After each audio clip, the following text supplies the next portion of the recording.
I'd love to ask you, Reena, what is something that's been hard for you in your life? And you can take us back to childhood or anywhere, starting like 2 minutes ago. Well, probably not 2 minutes ago, because I probably haven't given you anything that's been really hard in your life.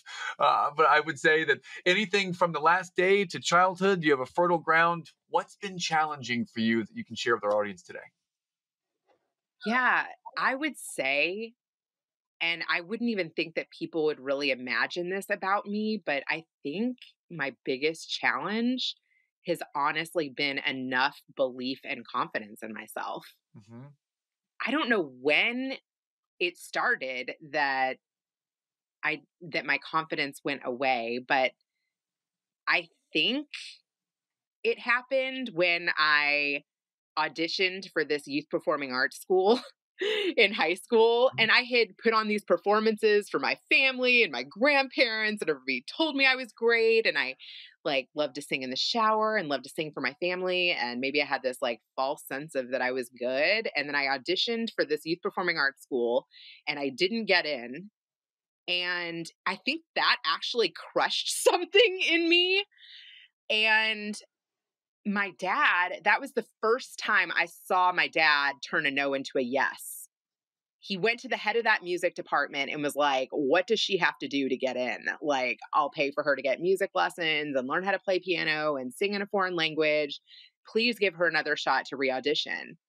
And I swallowed my pride because my dad went to bat for me. He actually said, my daughter is like an outside horse. She might start from behind, but she finishes in the front. Wow. Some people might be offended by that, but it was a good old Kentucky line, you know? And I was like, yeah, dad. And so I took music lessons and I swallowed my pride and I re-auditioned and I did get in, which, you know, yay. Like I really did want to go there. But here's what happened. For 4 years, I never sang out. I just wanted to blend in. I felt like everybody around me was better than me. Mm. And I looked actually back at my yearbook and even people wrote in my yearbook, like, Reena, like, you've got this, you know, have more confidence in yourself. Like other people saw that in me that I had just not really had that intensity or had that passion or unleashed myself. Right. And my senior year, I went to school with Nicole Scherzinger, who's like now blown completely up. You know, Hmm. she's been on every show. I think The Voice. What other show did she blow up on? She was the lead singer of the Pussycat Dolls. Anyway, she took me into the music closet and she was like, Reena, this is the day when all the colleges come to the school and you can audition and you can get a scholarship to college. She was like, I've seen you. I'm going to sit in the front row. I'm going to bob my head. She totally affirmed me. I sang to her and I ended up getting 2 offers, full rides to college. Wow. Wow. Yeah. Yeah.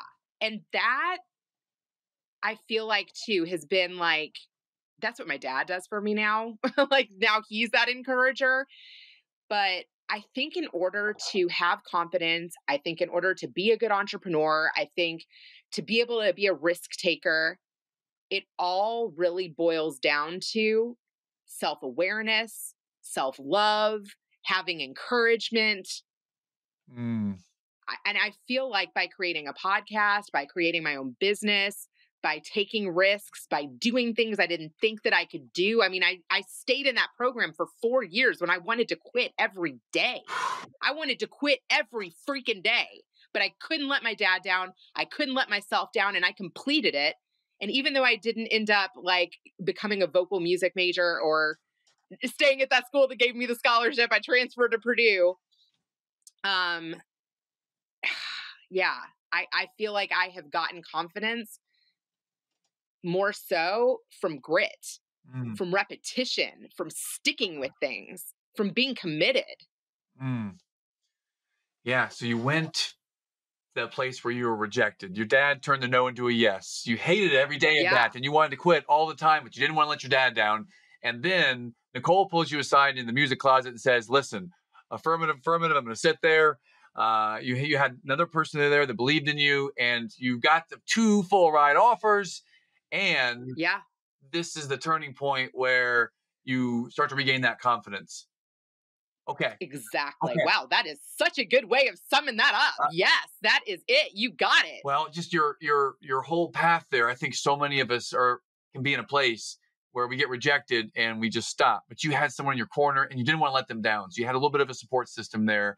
And then you had someone else come and tell you can do this. And they supported you. And then you did it. And now you've got the confidence. Where did you take the confidence after you went to Purdue, you did the music? Where did that lead you next, Reena? Yeah, it led me to Jerry Springer, Mm, to be honest. And I even connect those stories because I got rejected again at WGN. And had I not faced a rejection, I might not have had my eyes open to that flyer opportunity that was in the same courtyard. I might have just hopped back in my car and drove home.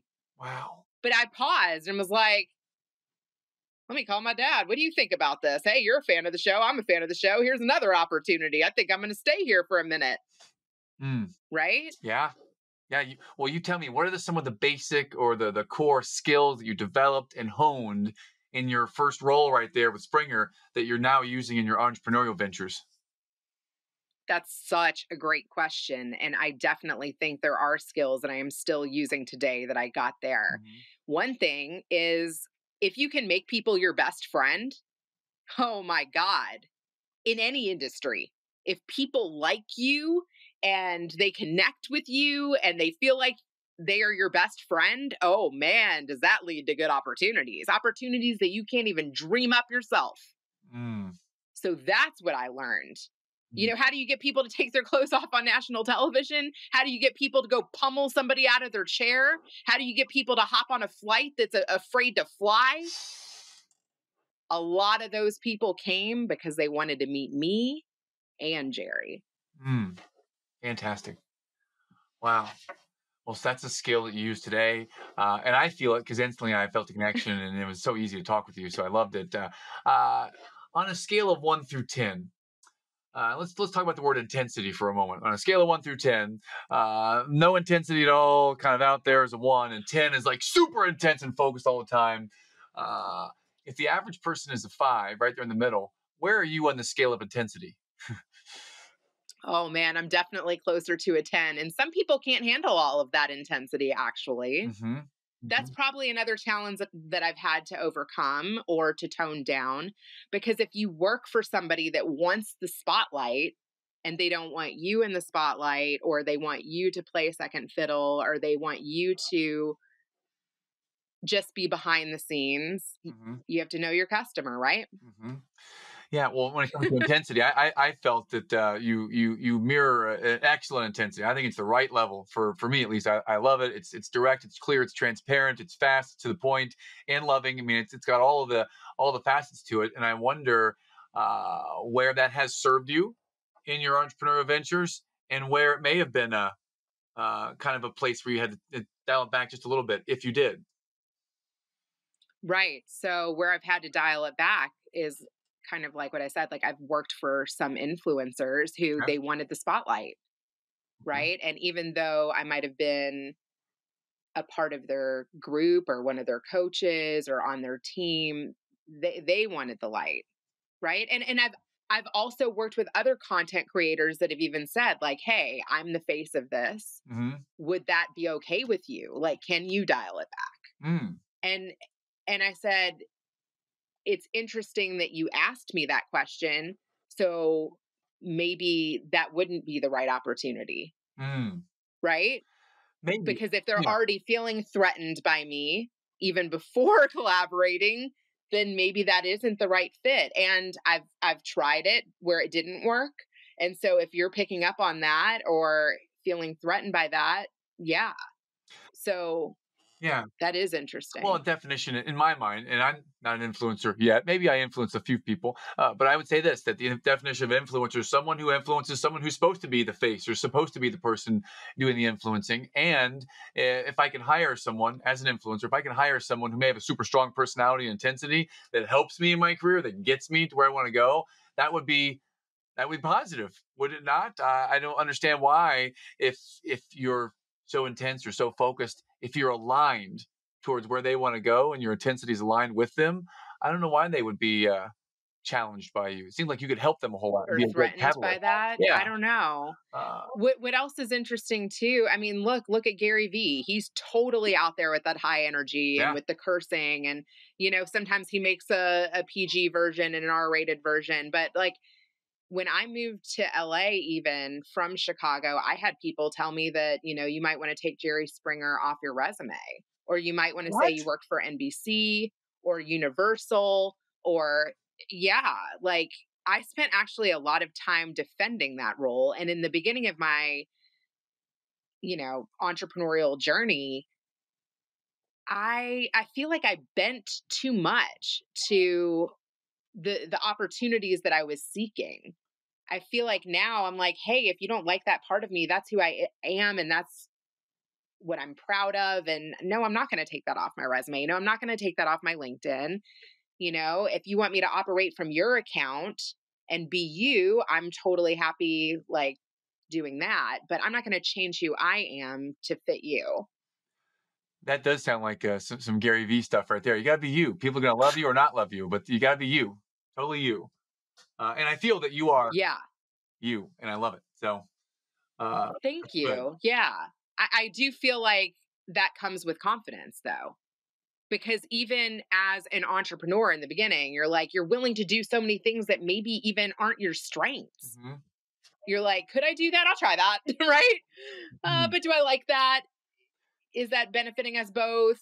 Right. Yeah. Well, Like there's where does your so much confidence of come that. from now? What's the source of this belief system now? Because it came from a place where it wasn't there, and then some things happened. Where does it come from now? It's interesting. I do think I believed that it came from the number of opportunities and shows that I had worked on. I mean, when I moved to LA, it was like, okay, I'm on IMDb. I work for 9911. I worked for VH1. I worked for E. I worked for the Kyoto Brothers. And it was just like me trying to like get all of these titles and credits to like make me feel like I was cool or that I was accomplished enough.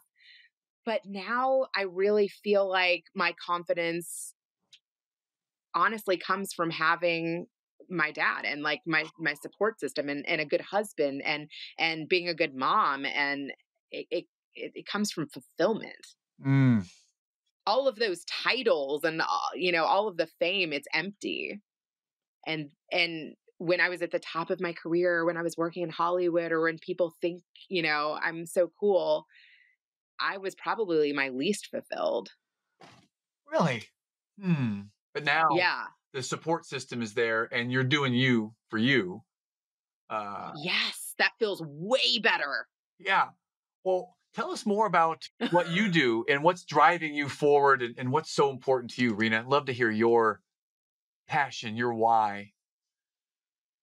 Oh man. I mean, I did an interview last night with a guy, Casey Stubbs. I'm going to give him a shout out. And his whole podcast is around investing.